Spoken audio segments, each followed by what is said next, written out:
Estonia and Japan share a strong interest in an international order based on rules and norms. This order, however, is under increasing pressure from states that do not share this interest. Arms control, disarmament, and non-proliferation is a particular concern. Here we have experienced major setbacks, and there appear to be few prospects for real progress. In Europe, key arms control and confidence-building agreements have been abandoned. In the Indo-Pacific, military tensions are growing. The proliferation of weapons of mass destruction and their means of delivery is another major global and regional security concern. At the same time, the emerging technologies such as lethal autonomous weapon systems and offensive cyber capabilities pose new challenges.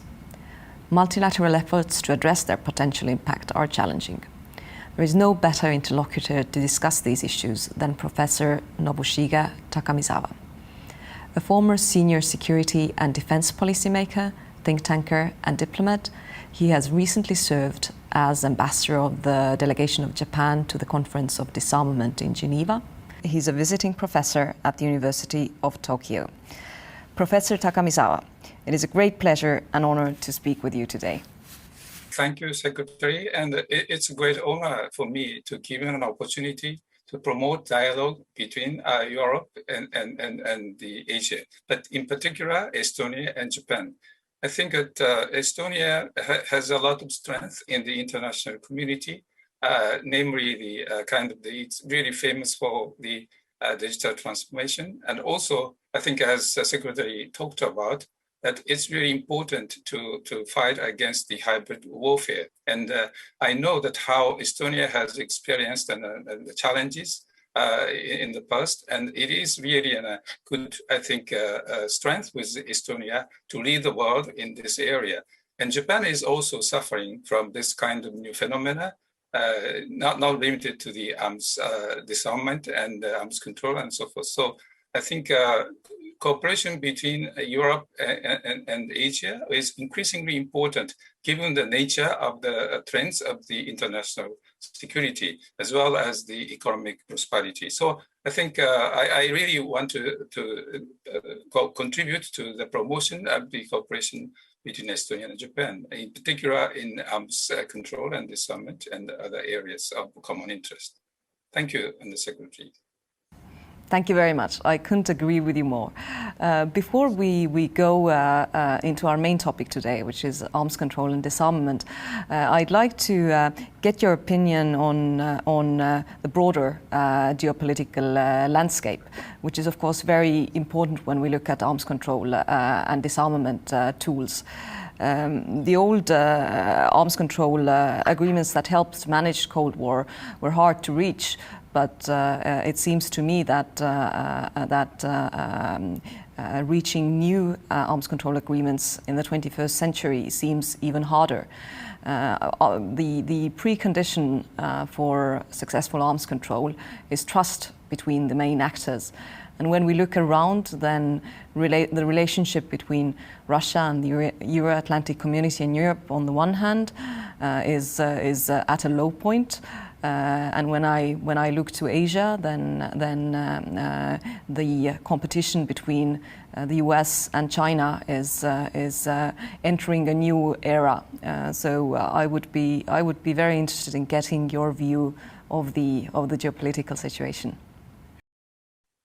Thank you for your point. That, in my opinion, that there is striking differences between Asia and Europe.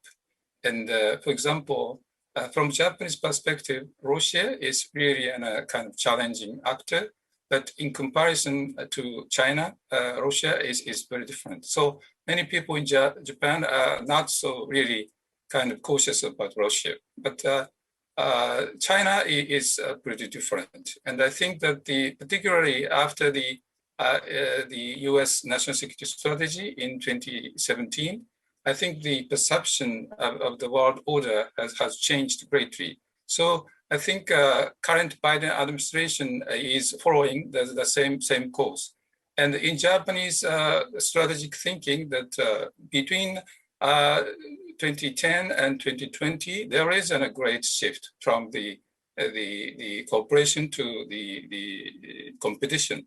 And so I don't know when it really started, but as strategy, I think in Europe as well, that by the end of 2017 or 2018, that we are confident that we are living in the era of good major power competition. But the nature of the major power competition is not a kind of black and white. But we certainly see a kind of overlapping common interest as well as a kind of healthy competition. But unfortunately, we have seen a lot of fundamental differences, how to shape the world and the world order. So for the future, I think it's really important to articulate our concerns and to cooperate with the common areas, and also to avoid the escalation and confrontation in some areas. But those who try to shape the world order tend to think that the time is on our side, and so it's high time for the kind of major power to rule the world, or to at least to shape the world order. So we are living in a kind of competition between the rules-based order and the kind of new emerging something, which we really don't know. So that's I think how we should look at the situation. And one important thing is that China is articulating their understanding. And they say that it's time for China to shape the world. So I think we really need to understand this kind of trend. But at the same time, trends can be changed, and we can create momentum, I think, to live with this challenging era. So that's my understanding of the current order. And Biden administration has made a good start to listen to the partners and allies in Europe and in Asia as well. And also they articulate their points in their strategy. So U.S. National Strategy Guiding Principles, which was issued in March, is one of the most important ones. It's a kind of assurance, and also it is clearly setting the course for the coming year. And the U.S. administration has done a pretty good job, but it's not really kind of the specific measures have been, I think, taken afterwards. So it is our responsibility that the Estonia, Japan, and Europe, each country has to come up with their own agenda and to deal with this new era.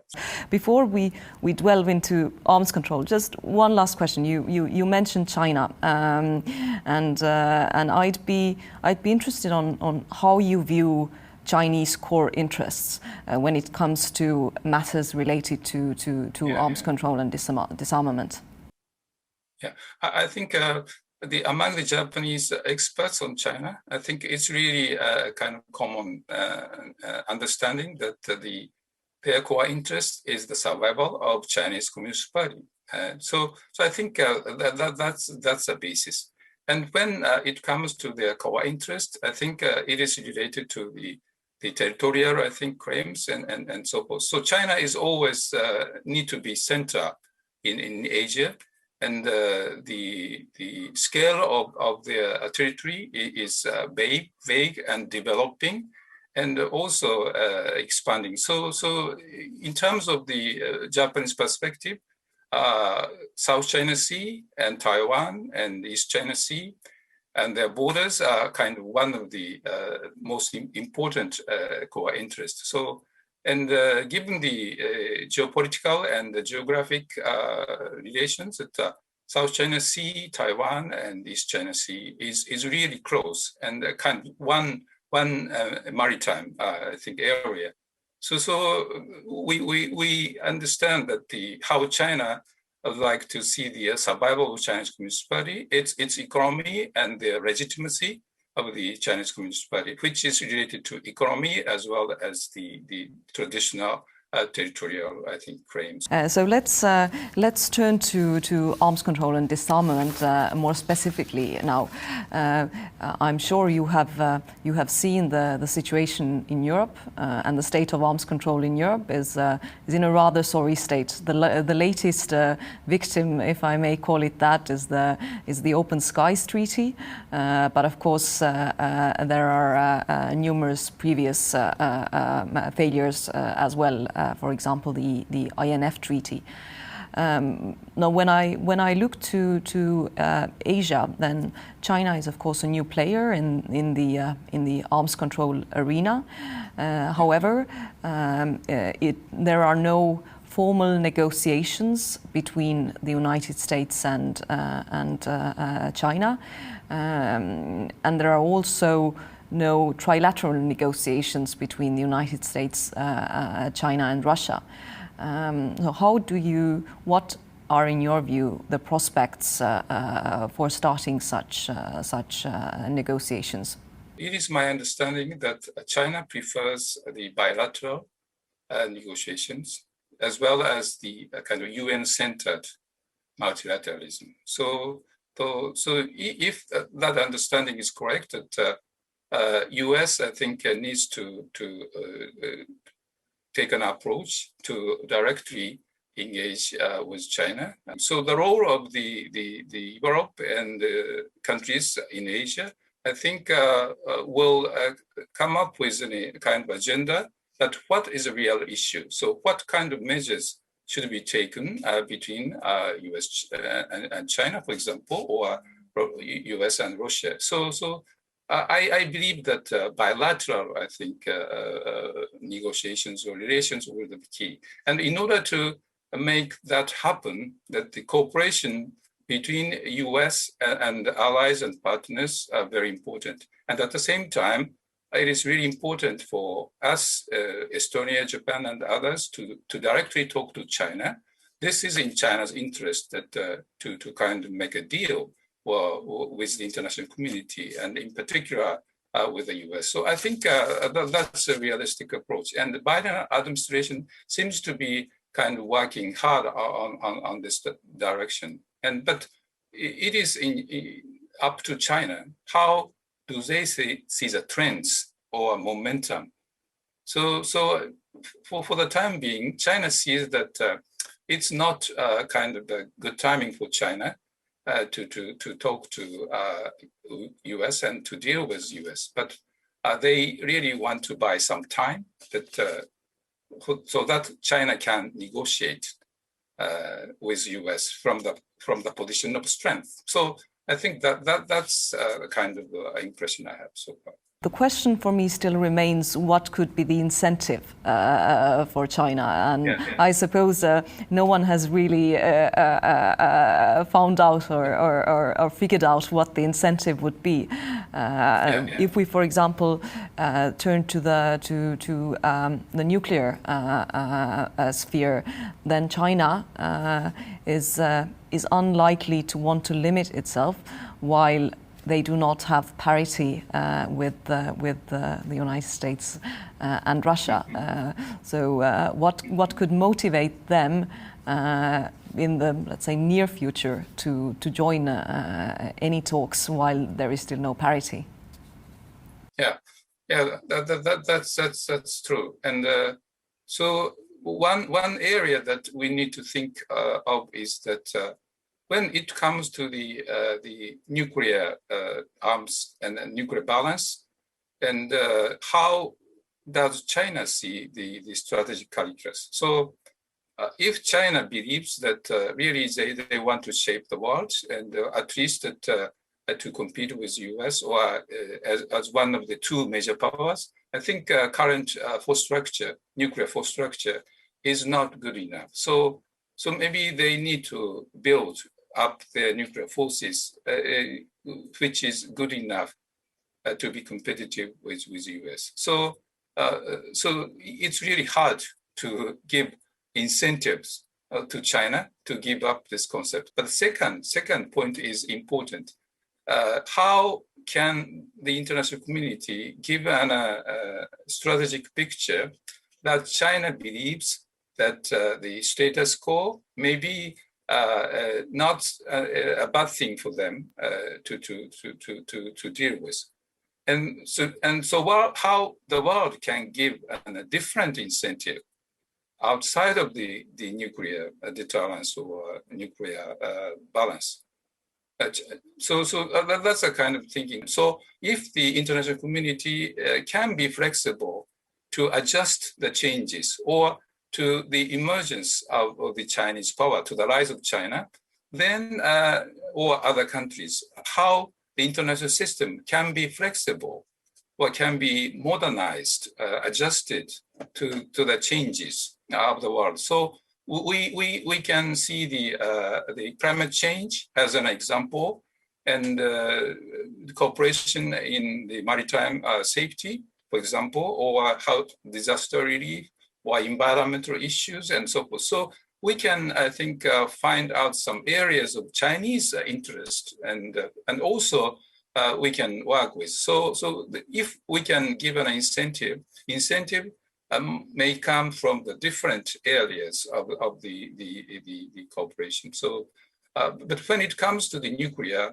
it's if China is confident that they will compete with US, then we have to live up with the kind of some increase of the Chinese nuclear weapons. So what is really important is to increase kind of the deterrence, or at least to maintain deterrence capability, and also kind of create some international, I think, momentum that to deal with the nuclear arms reduction. So if US is confident that if they can reduce the nuclear forces, then that will give some incentive, I think, to China to work with US. But I'm not really kind of optimistic about the Chinese, I think, change of the mind. Yeah. The extension of the New START treaty was heralded as giving us 5 years to figure out a new vision for arms control. Do you think that in this time span, 5 years, it will be possible to figure out a vision that includes China, or is that too soon? Yeah, no, I don't think that's a kind of workable solution. The inclusion of China on this, I think, strategic reduction is not so feasible in my opinion. So and also there is a striking difference between Russia and China. The economic power and the kind of the number of people, and also the increasing conventional forces, and the kind of expanding power of the Chinese people, as well as a huge number of Chinese Communist people, party members, and so forth. So I think China has really a strong basis for kind of dealing with the US. So the situation is quite different. But what is really important is that how we can kind of delay the process of Chinese nuclear buildup. So is it really a good question that how we can kind of stop the Chinese nuclear buildup, or rather how we can kind of manage the Chinese nuclear buildup? And we need to kind of produce many measures that to deal with China. So if just we focus on the arms talks or arms control negotiation, it will be very difficult for us to find a solution. So we need to exercise multi-layered, I think, approaches to China. It's not, I think, I think all options should be on the table. So one idea would be a kind of trilateral, I think, set of negotiation. But we need to kind of propose or find out some different, I think, approaches to China. I'd continue on the nuclear issue for just a little bit. The role of nuclear weapons in the Russian doctrine is very important, whereas in the Chinese one it appears to be much less important, and China seems to be sort of demonstrating much more restraint in that sense. Looking at China's ambitions, do you see that? Do you see that changing, and how do you see that affecting possible arms control talks? So, but when it comes to China, for example, between China and Japan and between China and the US, I think it is very clear that many Western countries are feeling that we have been betrayed by China. And China, I think, sees the world that China has been betrayed for many years by the Western. So there is a kind of very deep-seated kind of mistrust between China and the rest of the world. So we have to look at that kind of reality. And also, when it comes to a verification, and I think Russia and US has a kind of basic, I think, understanding of how verification works and so forth. But I don't know how China understand this. And Chinese basic strategy is deceiving. Is really a very fundamental principle of war fighting.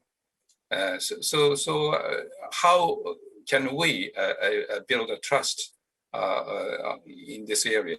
And in case of the South China Sea, China articulated that they don't plan to build military bases or facilities in South China Sea.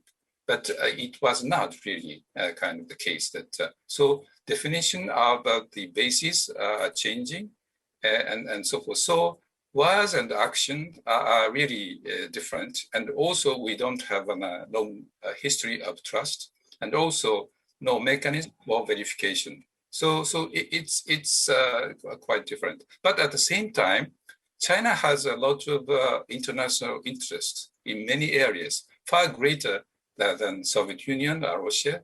So I think there is certainly a room for us to work with. So we need to pick up some very easy target to build trust, to build some system between China and the rest of the world. So that's my point. That I think it's an excellent point you make about verification, because traditional arms control treaties and tools often rely on very intrusive verification mechanisms, particularly the now not functioning CFE treaty. So this would certainly be a challenge, because China does not see this as something that they would accept, it appears.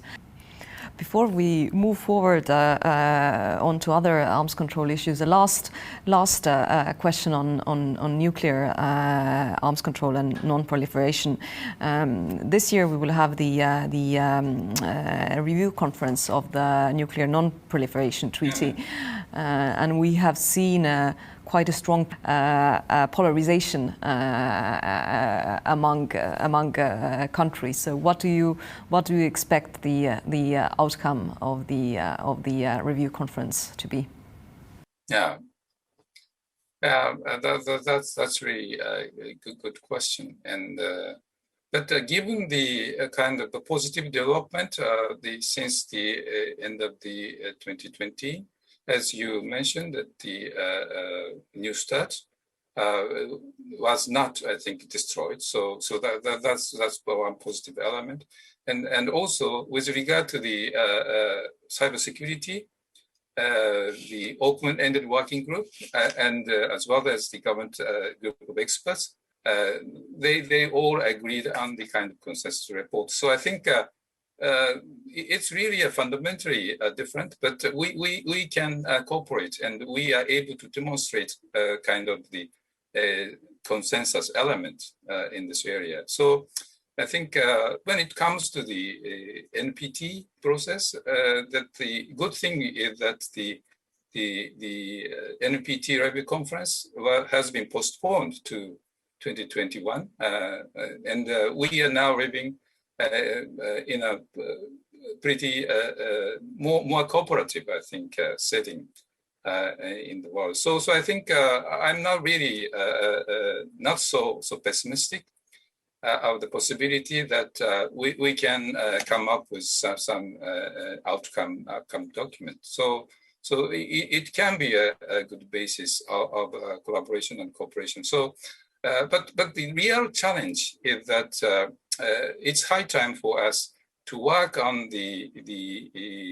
relationship between the deterrence in a new era, as well as the nuclear disarmament in the major power competition. So the topic seems to be not the same as it used to be. So we need to raise very fundamental questions about the deterrence and disarmament. And also, I think it's really important to raise awareness of the relationship between deterrence and nuclear disarmament, so that the public can understand this is not the black and white, I think, situation. We have to think of many other elements other than just the nuclear disarmament and the arms control and so forth. So I have seen no kind of way out if we just stick to the languages and the past, I think, commitments and so forth. The world is changing. But at the same time, NPT is really the important kind of mechanism, not just nuclear disarmament, but also the peaceful uses as well as the non-proliferation. So agreeing on basic line is very important, but for the future, we need to take a different look at the significance of this regime. So.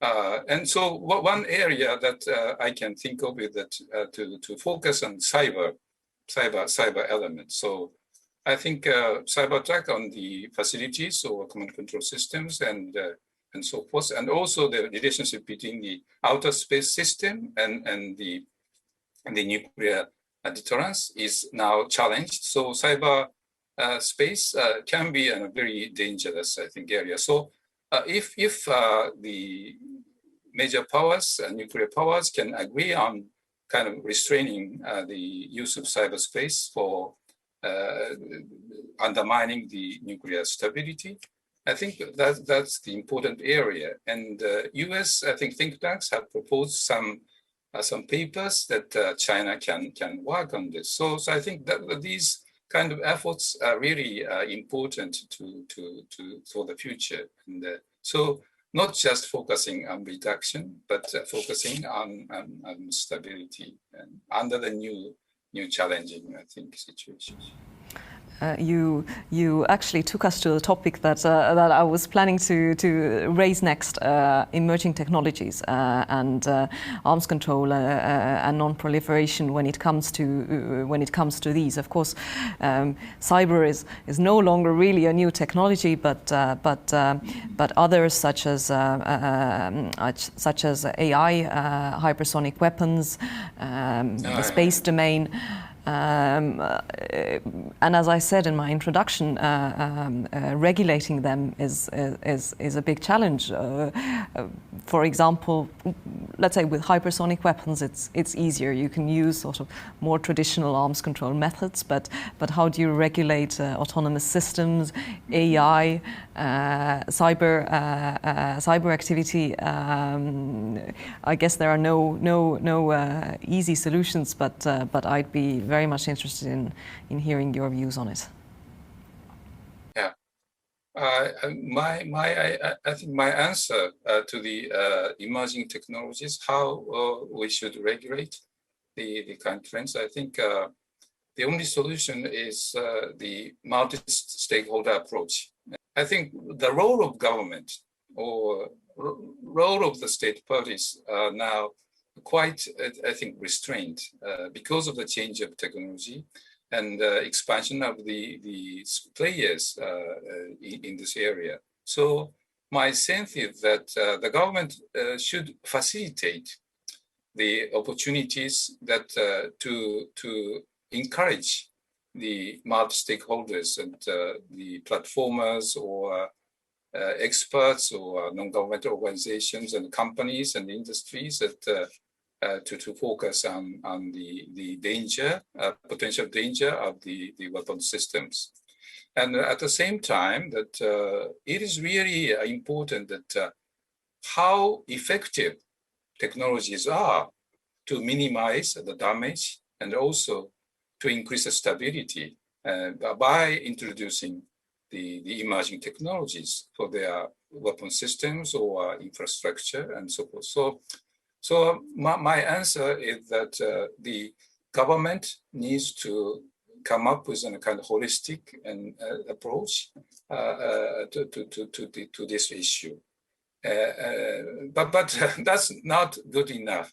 But because the change is so rapid, I think we need to establish some 24/7 type of collaboration, kind of data center or wisdom center.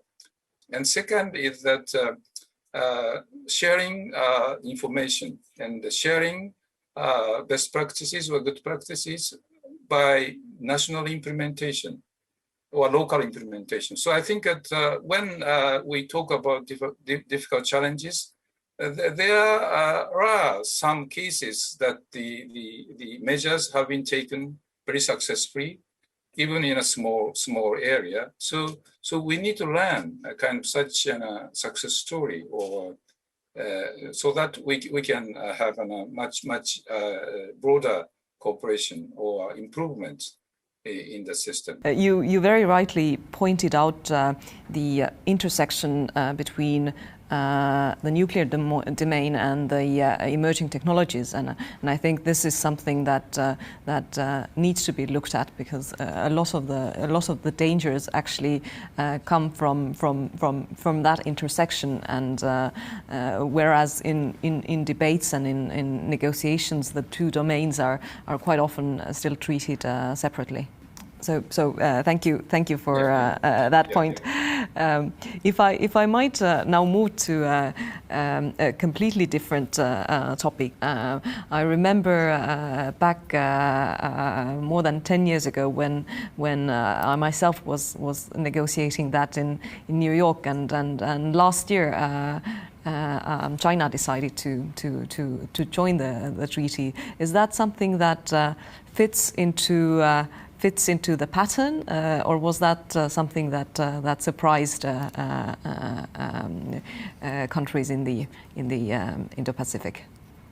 China is really a kind of learning and watching the trends and for many years, and I think China has seen a lot of interest in the kind of joining the Arms Trade Treaty. And so, and I have heard some point that first that China has stronger export and import control system. So no problem to join the Arms Trade Treaty. That's the first point. And second is that the currently many Asian countries are interested in joining the ATT. So China utilized this opportunity to increase the cooperation between China and its neighbors. So I think that's the second element. And thirdly, I think that Xi Jinping and China, I think, places a high importance on the UN activities, the United Nations Charter's basic concept and the cooperation through the United Nations. So Arms Trade Treaty is a kind of good example that China can kind of highlight the significance of international cooperation.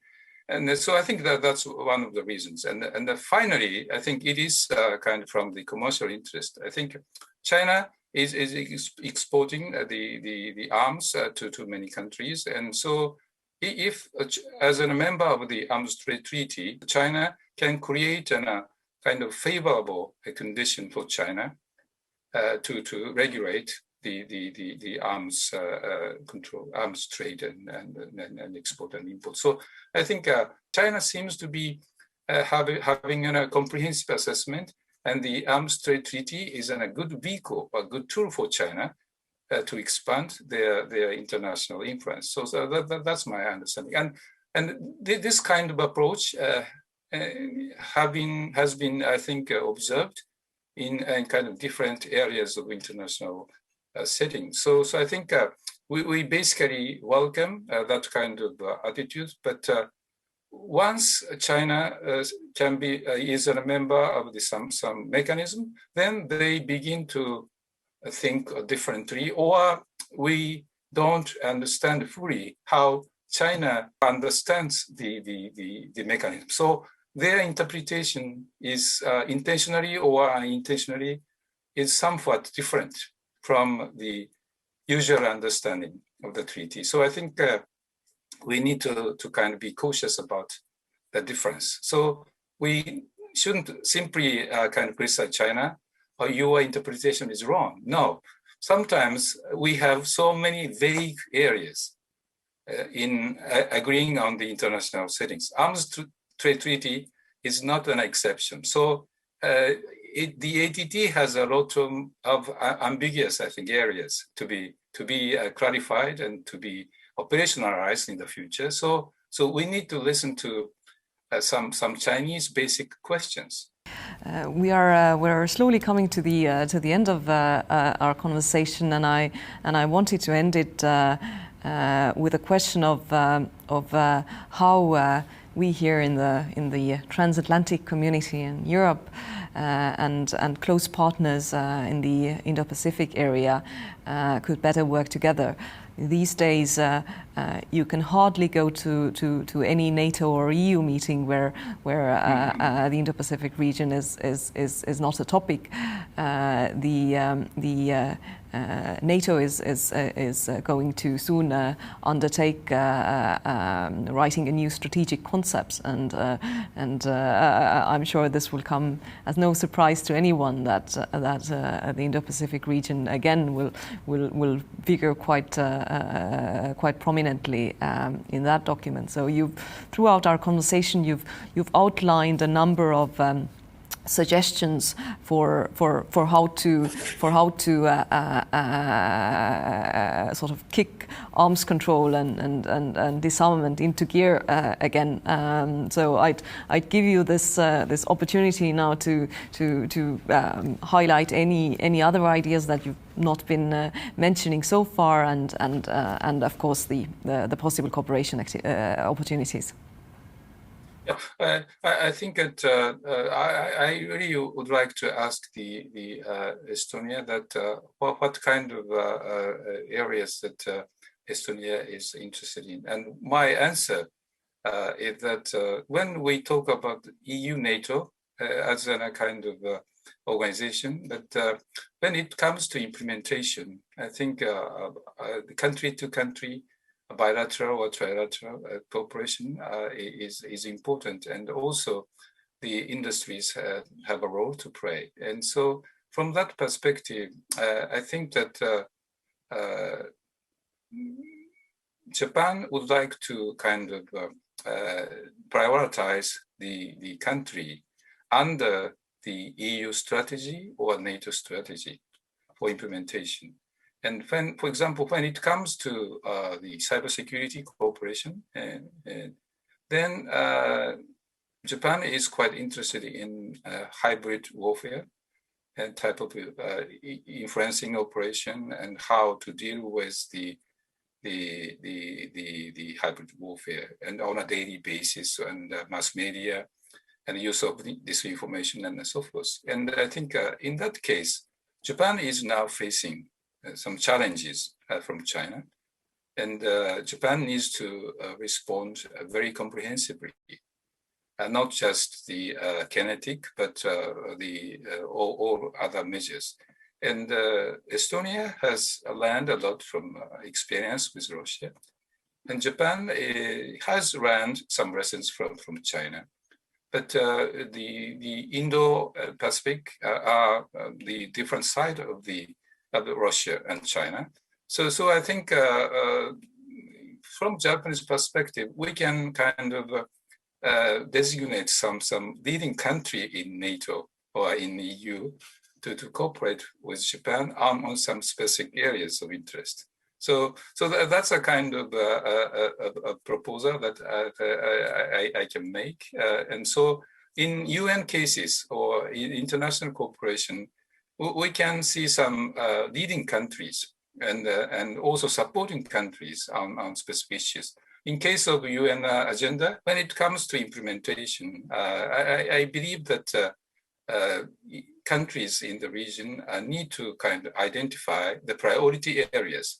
We would like to lead this area, and please cooperate. And or rather, this is an area that we are really interested in, but we are not able to lead as a matter of priority or a kind of limits of resources. So could you read this area, and Japan will politically support or something like that. And then as a result, each country has a very good picture on how to utilize the Indo-Pacific partner, Indo-Pacific kind of initiative and so forth. So as a result, we can create some plan that we can cooperate. And second point is that, if I may propose that the Europe and Asia are really far apart in terms of time zone and in terms of planning sharing and in terms of information sharing. So,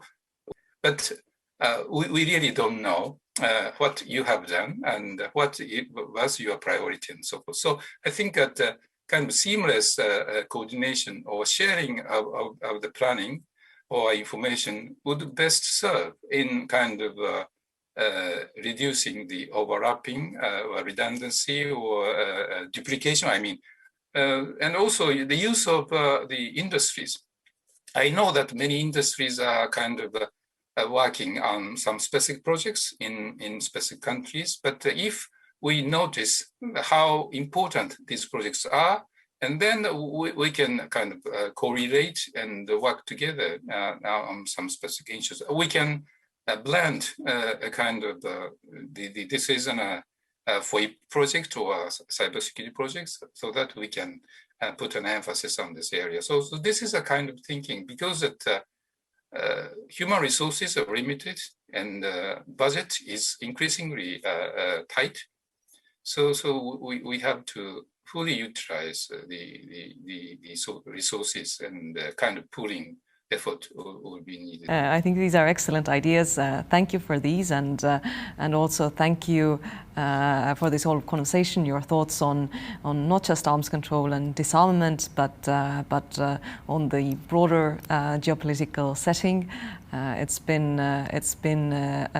very eye-opening for me, and I agree with you that we should take forward this dialogue and increase our cooperation. So with that, thank you once more, Professor Takamizawa, and stay safe.